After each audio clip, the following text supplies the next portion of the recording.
Well, good afternoon and welcome to Super League Raw News on Monday, the 11th of March. Great weekend of Rugby League, wasn't it?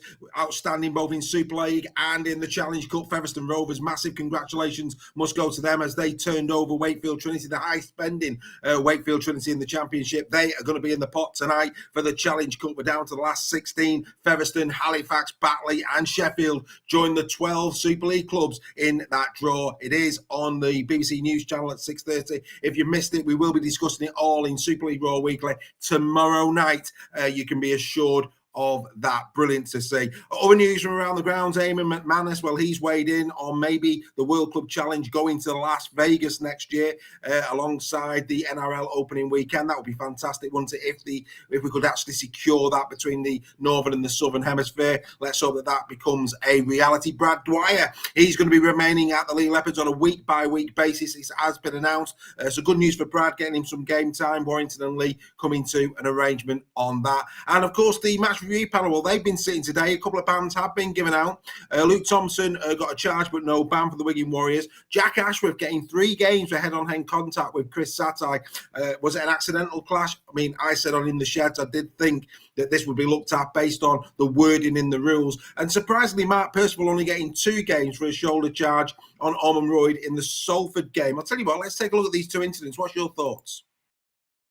Potentially in the background, but fantastic play from Salford. They just couldn't make the most of it. It's great defence from Mark Percival on the end. A solid read on a big man in Jack Ormonroyd. It's a big tackle from Mark Percival.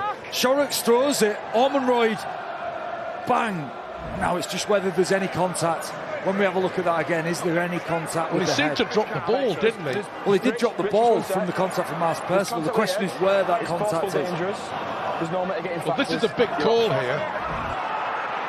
Marcus Griffiths, the video referee, has had a word. And that's a red card.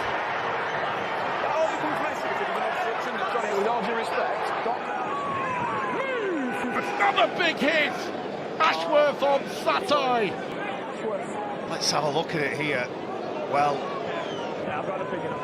is it another controversial call? It's an interesting one. It's a dilemma. What are your thoughts? Maybe we'll be discussing that in Super League Raw Weekly as well tomorrow night. Right, let's celebrate the great game of Rugby League. It's time for Tries of the Week.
So there you have it, the tries of the week. There was many, wasn't there, this week? What a fantastic weekend of Rugby League. Some spectacular tries there. The Adam Clune one, the Hanley one, or the Wrench one. We could just keep going on and on and on. Some fantastic, fantastic tries. It all started at the Craven Park, Seal Group Craven Park. A 22-20 win for the Wire. Saints 20, Salford Red Devils 24. What a game that one was. The Leopards 16, the Rhinos 22. Tigers 8, Giants 15. Massive win that one for Huddersfield Giants.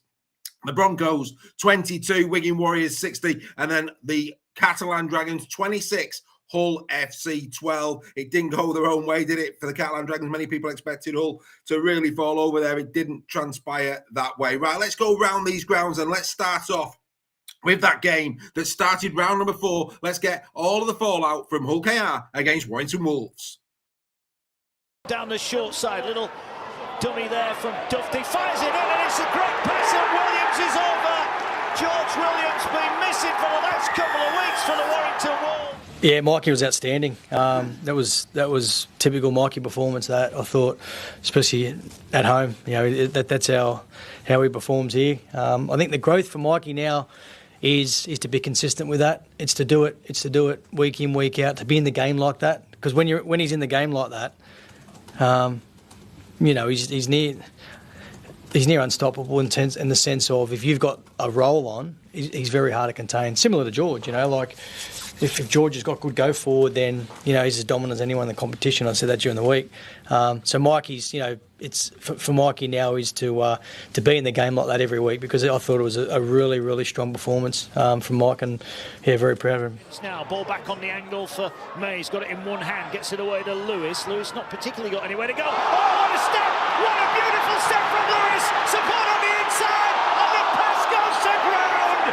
Well, I was really happy with them because the game swung both ways a number of times, so you got to manage that on the good side and the bad side, and I thought we did it both ways quite well. So I'm really pleased for the group. The result could have gone either way tonight. They bombed a couple, we bombed a couple.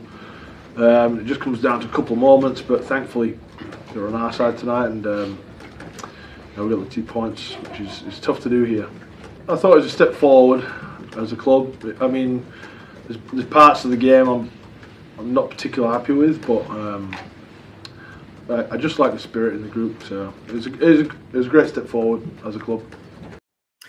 I think there's no doubt about it. This time last year, Warrington Wolves, just saying 2023, would lose that game. It was a great win, this one, for Sam Burgess. They needed that after the Catalan defeat. A real solid win against the Robins. You heard there Willie Peters talking about Mikey Lewis. What a great start to the season. Lewis has had 4 appearances, 2 tries, 4 assists, 2 breaks, 17 tackleables, 64 carries for 414 metres. Mikey is in outstanding form. And what about Matt Duffy? Another brilliant performance from Duffy. He is a player for the Warrington Wolves. George Williams has come out today and said potentially one of the best. I mean, that's some accolade when you consider the likes of Jack Wellesby, Jaifield in this competition. But, George Williams, he says that Duffy is up there.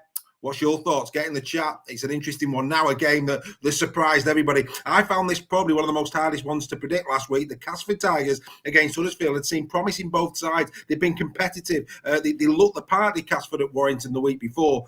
But who could have thought what was going to happen there at the Jungle on Friday night? Now let's go and get the views of both coaches at the end of this game. Careful, really, don't know what I said, but it hurts massively, and I think that's the main thing. And I think it's got to hurt the players. I think some it does, some maybe not so much so. But it certainly hurts me. That's not a performance I want to be associated with. The club don't want to be associated with that, and it doesn't represent us as a club and as a coaching staff and as a playing group, how we've trained all season, all pre-season, and how we've performed to certain in the game so far for a certain amount of time. That just weren't good enough, and it doesn't represent us. But we've got to own it. But it hurts. You get younger people looking around for your experience ones to do the hard stuff and lead you. And you've got people like Westy and Milky, who I thought were really good today. Milky were outstanding today, as he has been all season. When you're looking at somebody to to give you that effort and give you that desire and give you that work rate and try and make something happen. Milky's done that in every single game so far, you know, and the way that he's played this season so far, I think it speaks a lot about him as a person because of the season that he had last season, and some of the flack that he took, and he's come through the other side, and that's what you want. You want people to take that ownership and that responsibility, and yeah, he took a lot of flack and he took a lot of personal flack as well. But the performance that he's putting in now and just the effort that he's putting in now speaks volumes about him as a person. That's what we want people to do. And these younger players, these inexperienced players that we've got, they've got to do that. You know, it's not something that somebody else can give you. You can't look around for somebody else to make that carry for you, or somebody else to make that tackle for you, or somebody else just to give you that little bit of enthusiasm to do that little bit of effort. You've got to do it yourself. There's no easy answers, no easy solutions. It's down to hard work. It's down to effort. And sometimes you need to get punched on the nose like that to realise where you are. We've had real good periods in the first 3 games so far, and some real bad periods. And unfortunately today that was just a real bad period and a 15-20 minute period where we were really good. You know, so we've got to make sure that them real good periods extend and the real bad periods decrease. But like I said, there's no easy fix, there's no shortcuts, and it's got to come down to a lot of hard work and want and desire.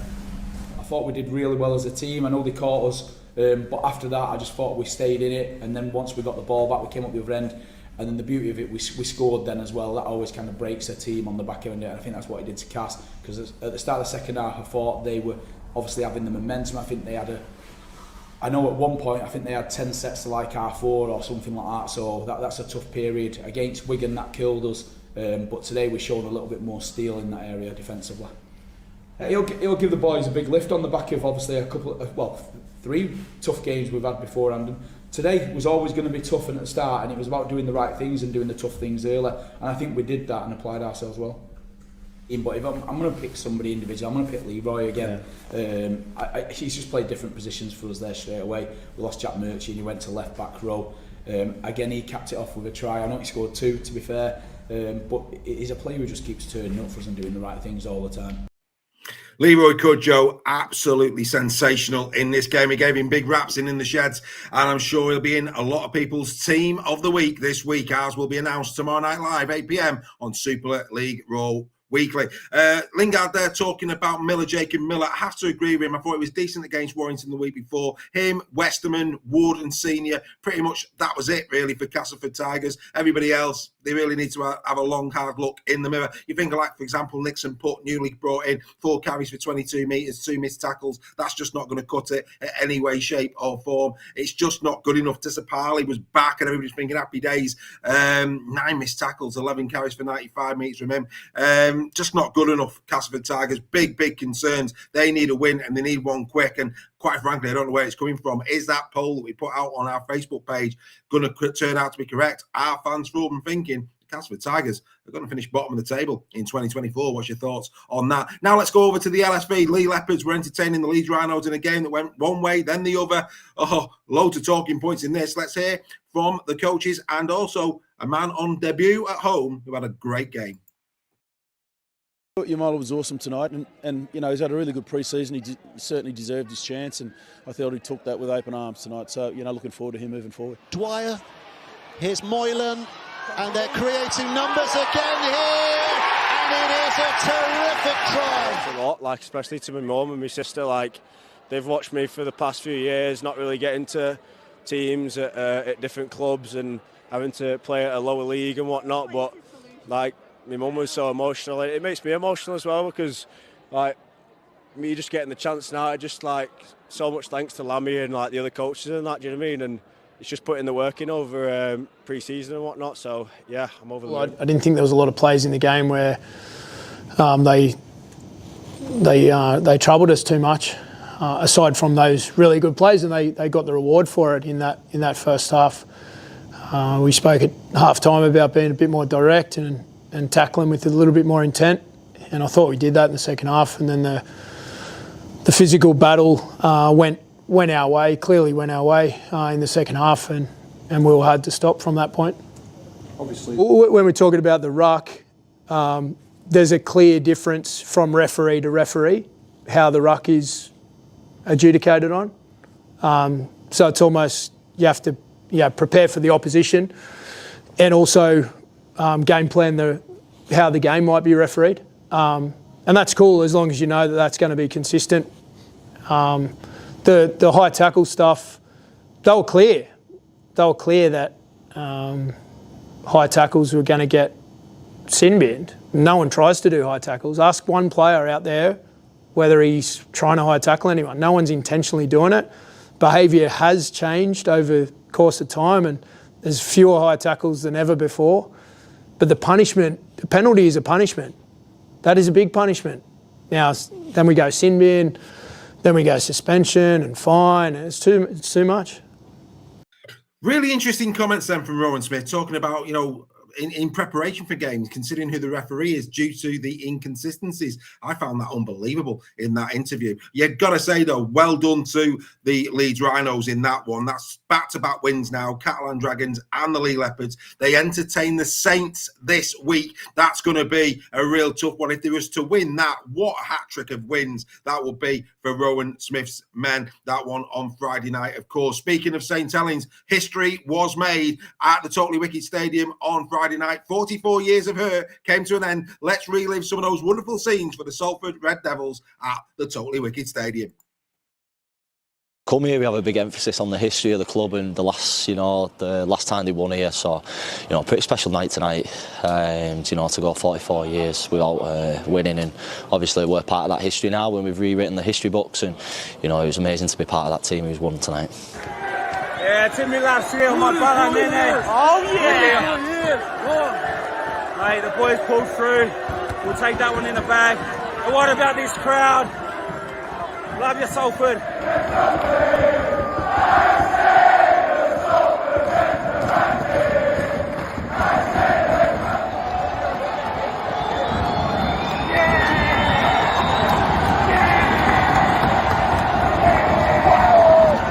Yeah, Rolls always, when I just obviously transitioned over to the wing, and Rolls was all tipping me up saying, you just got to be ready because Timmy's just going to flick that ball out at any time, you've got to be on. And, he did it tonight and he pulled off an absolute worldie, didn't he? So, yeah, big credit to him, big credit to the boys, and I think, the resilience we've shown to weather the storm at Saints, and, I just feel like we've got a real good team, we're gelling together, and, we are a resilient group. One, Sneed again. Here is Laffey. Laffey for Cross. Brilliant from Laffey. And Dion Cross might have won it. Obviously disappointed with the results. Particularly after the way we started the game. I thought we were very dominant in the opening exchanges. And failed to capitalise on that really, because I reckon 20-minute team we just got a little bit ill-disciplined, and I'm giving ill-disciplined, I mean, we didn't have the same ruthlessness about us, a little bit casual at times, and Salford a team have got good players who can hurt you if you go down that route. And I thought when we were in the ascendancy early on, they looked like there was only one team ever going to win the game, but they said we got a little bit casual at times, and then never really seemed to recover from that moment. Yeah, I think we should have gone on and won the game from that point on. And that's not, I don't want to take away anything from Salford. They've come here and they've put a shift in and got the rewards. But I feel that we should have done it because I know that these guys have done it in the past. We always expect to win, we always prepare to win, but we also know and have so much respect for this great club.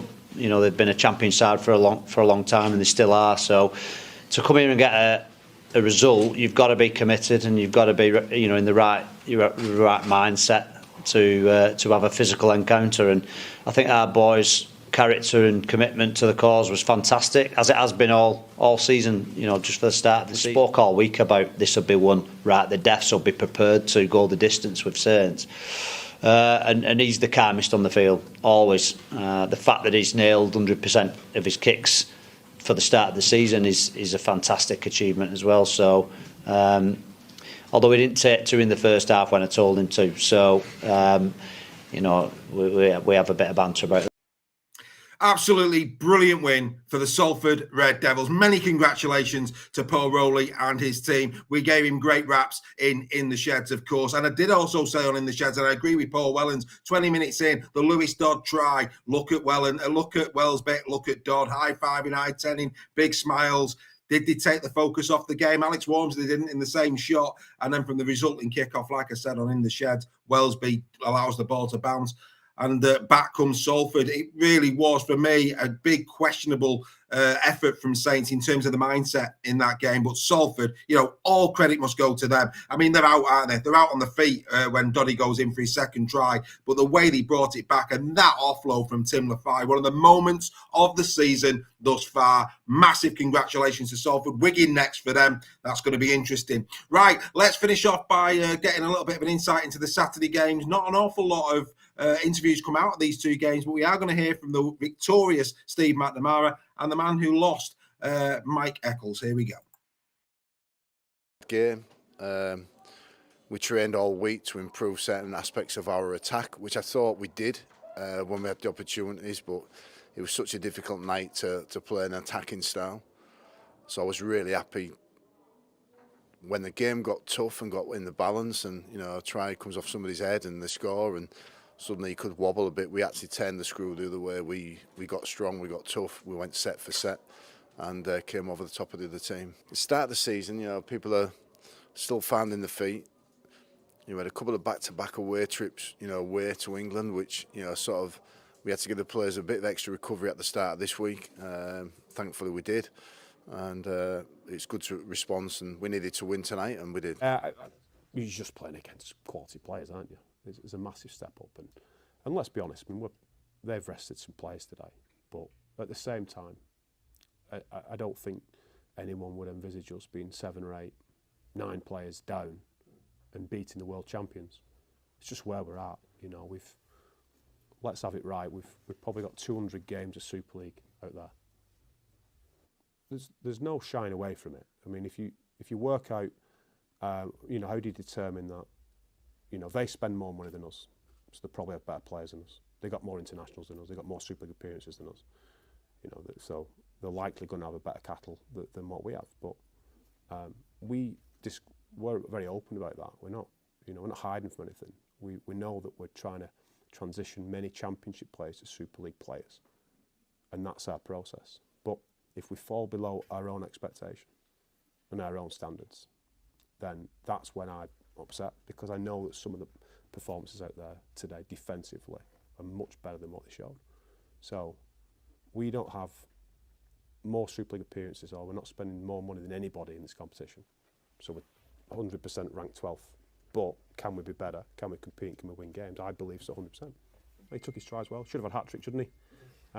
Again, we left one out there. So no, it was good. There was some good bits in there. With the ball, there were some good performances in there. But it doesn't matter. We've got to defend better than that to win games, or be in the chance of winning again. Are you pleased to get your first tries at home? Yeah, that's nice. It's nice for the fans, isn't it? We've got 4,000 or whatever here.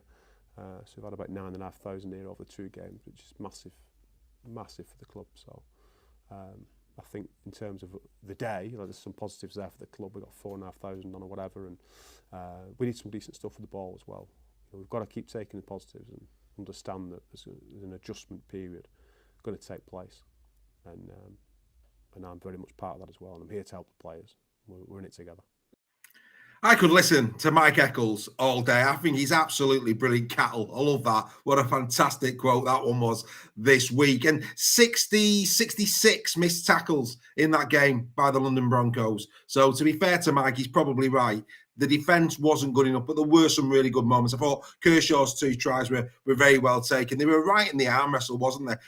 Right up until about 60 minutes. So, there's things to build on there for Mike Eccles. And like I say, he should be smiling, because I'll say it again, the fans for him think he won't be finishing bottom. Will he finish bottom? Who knows? Let's take a look at the Super League table then after the 4th round of Super League. And the Wigan Warriors, with a game in hand, sit top of Super League. After them, it's the Saints and the Dragons. They, of course, have swapped places from where they finished last year. Then it's the Wolves in 4th, the Rhinos in 5th, and Salford Red Devils off the back of that brilliant win at Saints in sixth. At the bottom there, still the Broncos are minus 112 and the Tigers minus 96 after that drubbing against the Huddersfield Giants. There's no doubt about it. It's going to be another fascinating weekend of Rugby League action in round 5. We are back tomorrow night live for Super League Raw Weekly. We will be looking ahead to round number 5. We'll be also doing the usual team of the week, all the usual features that you expect from us on a Tuesday night. The Final Whistle podcast, that was recorded last night. So if you want more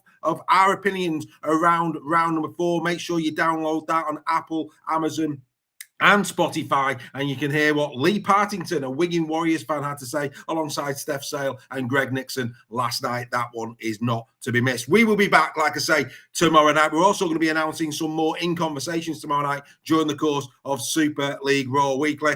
But anyway, that's it for another edition of Super League Raw News. We hope you're enjoying this. Don't forget to take a look at our Patreon website. Will you become a member? Will you support us for as little as £2.99 a month? All of this content coming your way. Please, please, please do support us. It would mean the absolute world. We will be back with another news update looking ahead to round number 5 on Thursday. And like I say, don't forget, tomorrow night, 8 p.m, Super League Raw Weekly.